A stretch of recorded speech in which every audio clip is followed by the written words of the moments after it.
जब आप पैदा होते हो तो डेट ऑफ बर्थ लेफ्ट में लिखी जाती है। जब आपकी डेथ होती है तो डेट ऑफ डेथ राइट में लिखी जाती है। उन दोनों के बीच में जो जिंदगी आपकी, वो इन दोनों तारीखों को यादगार बनाती है। Got it? आप उन दोनों डेट्स को यादगार बनाने के लिए आज क्या कर रहे हो? कैसा लगता है जब पता पड़ता है कि अब एग्जाम के लिए केवल 1 महीना बचा है, 1 हफ्ता बचा है या कल एग्जाम है? कैसा लगता है जब आपका कोई पेपर खराब जाता है, कोई आपका पूरा साल खराब जाता है? एक बात बताओ दोस्त, खराब आपका पेपर और साल होता है या खराबी आप में होती है कि आपने पढ़ाई नहीं करी? आप पढ़ो या ना पढ़ो, आपकी पढ़ाई के हिस्से का जो टाइम है, जो इन दोनों डेट्स के बीच का टाइम है, दैट इज कंप्लीटली योर्स। लेकिन आपकी ही जिंदगी के लिए आपको छोड़ करके अगर कोई टेंशन में है तो वो कोई और है। आपकी पढ़ाई में आगे कितना खर्चा होगा, आप कब उनसे किसी खर्चे के लिए पैसे मांग लो। आपके पेरेंट्स को ये सोच सोच कर डर लगता है कि मैं कहां से लाऊंगा इतने पैसे। और एक बार आप अपने आप से पूछो सवाल कि आपने किन चीजों को जरूरी बना रखा है, आपने क्या क्या लफड़े पाल रखे हैं, आपका दिन कैसे शुरू होता है और किस तरह से पढ़ाई को टाल टाल कर आप फिर रात को बिस्तर में पहुंच जाते हो और सुबह अलार्म बजते सोचते हो कि यार सोते ही सुबह हो जाती है, सोने को ही नहीं मिलता। सोने को तो आपको मिल जाता है, लेकिन जो पढ़ाई के टाइम आपने जो जो लफड़े पाल रखे हैं उनको मैं बताता हूं एक बार। सबसे पहली बात कि आप बहुत ज्यादा खबरी बने हो, उसकी लाइफ में क्या चल रहा है। अरे मैच में कल क्या हुआ यार, वो क्लास में क्यों नहीं आई, कल मेरी फोटो पे लाइक क्यों नहीं आ रहे यार, आज ऑनलाइन होके भी मेरा मैसेज सीन नहीं किया उसने, पता नहीं किससे बात चल रही होगी। अच्छा मैंने कल तो काफी पढ़ाई की थी यार। अरे इस बुधवार की छुट्टी है, फुल टाइम अपना है यार। इस बार विंटर की सेल नहीं लग रही कहीं? ये मेरा मोबाइल कितना टाइम लगाएगा यार चार्ज होने में, यूट्यूब चलाना था मुझे। सोने से पहले चार्ज कर लूं, फिर थोड़ा सोते टाइम बिस्तर में चला लूंगा। अच्छा फेमस होने के लिए तो अपना अलग काम करना पड़ता है ना, पढ़ के क्या मिल जाएगा? मुझे तो फैशन डिजाइनर बनना है, उसमें कौन सी बड़ाई काम आएगी। अब तो भाई पंखा चलेगा तभी पढ़ूंगा, बिजली नहीं आ रही। वैसे पसीने में मोबाइल पर टाइम पास कर सकता हूँ बिना पंखा चले भी। और यार नेक्स्ट वीक प्रोग्राम है कॉलेज में, थोड़ी शक्ल चमका लेता हूँ अपनी, नए शूज और बेल्ट ले आता हूँ यार विवेक के साथ जाके। विवेक को फोन लगाया, अरे भाई क्या हाल है? कुछ नहीं भाई बस ऐसे ही। अच्छा सुन, शाम को राकेश वाली बाइक रख लियो अपने पास, दोपहर बाद शॉपिंग के लिए चलते हैं थोड़ा। अरे हाँ यार मुझे भी मोबाइल का कवर लेना है, और वो राहुल भी बोल रहा था बैग लेने के लिए। अच्छा ठीक है, उसको ही बोल दियो भाई, वो रोहित के साथ आ जाएगा उसकी बाइक पे। अच्छा ठीक है भाई, कॉल बैक करता हूँ मैं। थोड़ी देर बाद विवेक का कॉल आता है, वो बोलता है अच्छा सुन भाई, वो मैंने राहुल से बात करी है, वो बोल रहा है कि अभी चलते हैं थोड़ा घूम फिर लेंगे। मन में भाई झूले लग गए, फट से तैयार हुए बाजार पहुंच गए। टाइम कब निकला पता ही नहीं चला। जहां अकेला जाके 1 घंटे में काम कर सकता था बंदा, वहां अब सबका फिजूल का काम खत्म करवाने का कॉन्ट्रैक्ट ले लिया आपने।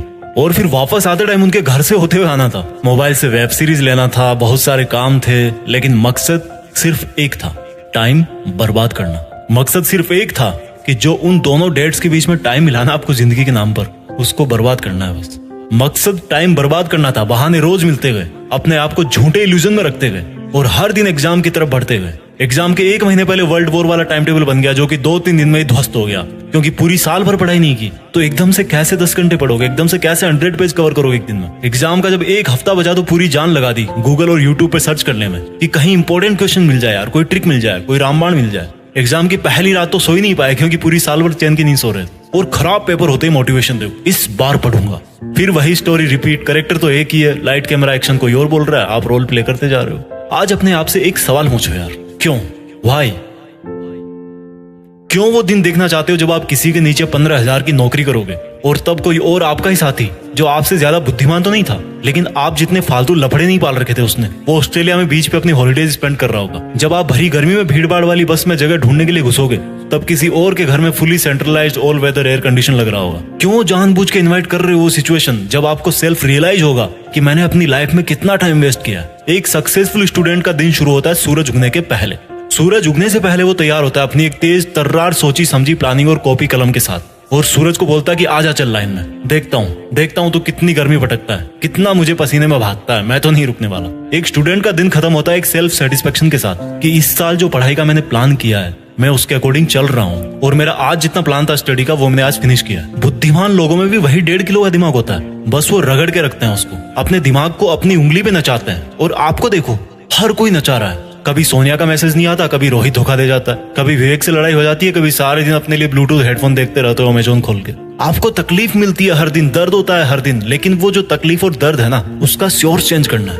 वो दर्द होना चाहिए आपके हार्डवर्क से, ना कि किसी के साथ लड़ाई करने से। तकलीफ मिलनी चाहिए आपको जब आप ठंड में सुबह 5 बजे उठ के पढ़ते हो, तकलीफों का सोर्स चेंज करो। डॉक्टर अब्दुल कलाम बोलते हैं कि सीखने के लिए दर्द उठाना पड़ता है और दर्द ही इंसान के लिए सब कुछ अचीव करना पॉसिबल बनाता है। दिक्कत ये नहीं कि आप मेहनत नहीं कर पाओगे, दिक्कत ये है कि आप अपने आप को मेहनत करने के लिए कन्विंस नहीं कर पाते। रोज डीपी बदलने से जिंदगी नहीं बदलती मेरे दोस्त, अपना एटीट्यूड बदलने से जिंदगी बदलती है। रोज पार्टी करने से नाम नहीं होता, काम करने से नाम होता है। सोने से जिंदगी के सपने पूरे नहीं होते, नींद को खोने से सपने पूरे होते हैं। आप में और एक टॉपर में दिमाग एक ही है, लेकिन वो आपसे ज्यादा भूखा है सक्सेस पाने के लिए, और यही बात उसको आपसे मेरिट लिस्ट में ऊपर डालती है। जब पढ़ो तब सोचो कि मैं अपने खुद के ही बेहतर फ्यूचर वाले वर्जन के लिए पढ़ रहा हूँ। बात बात पर लोगों से उलझने से आपकी ताकत नहीं झलकती। हर सिचुएशन में खुद को कंट्रोल करके जो बंदा कंसंट्रेट करता है, उससे उसकी मेंटल स्ट्रेंथ झलकती है। दुनिया का कोई मोटिवेशन आपको नहीं पढ़ा सकता जब तक आप अपने आप में अपना एक फ्यूचर वर्जन नहीं देखते हो। अपने आप में अपनी एक फ्यूचर वाली इमेज तैयार करो कि मुझे लाइफ में 2 साल बाद यहाँ पहुंचना है,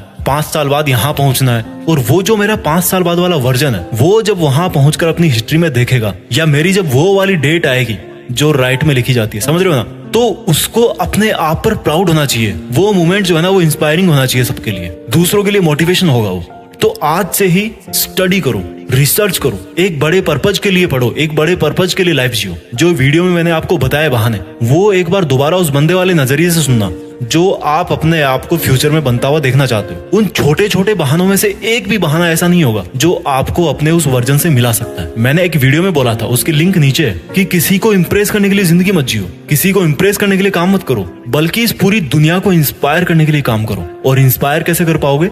When you prove it to yourself first, जब आप पहले खुद को इंस्पायर कर पाओगे। मेरी बात समझ रहे होंगे आप इस लाइफ में कुछ ऐसा कर सकते हो जो कई सदियों तक कोई और इंसान ना कर पाए, और उसकी शुरुआत होती है आज से, अभी से, आपके नॉलेज से, आपकी क्यूरियोसिटी से, आपके आगे बढ़ने की भूख से। एक लाइन में हमेशा बोलता हूँ जो खुद मुझे मोटिवेट करती है कि कुछ बड़ा सोचो और बड़ा करो। देश में अपना नहीं, बल्कि दुनिया में देश का नाम करो। जय हिंद, वंदे मातरम।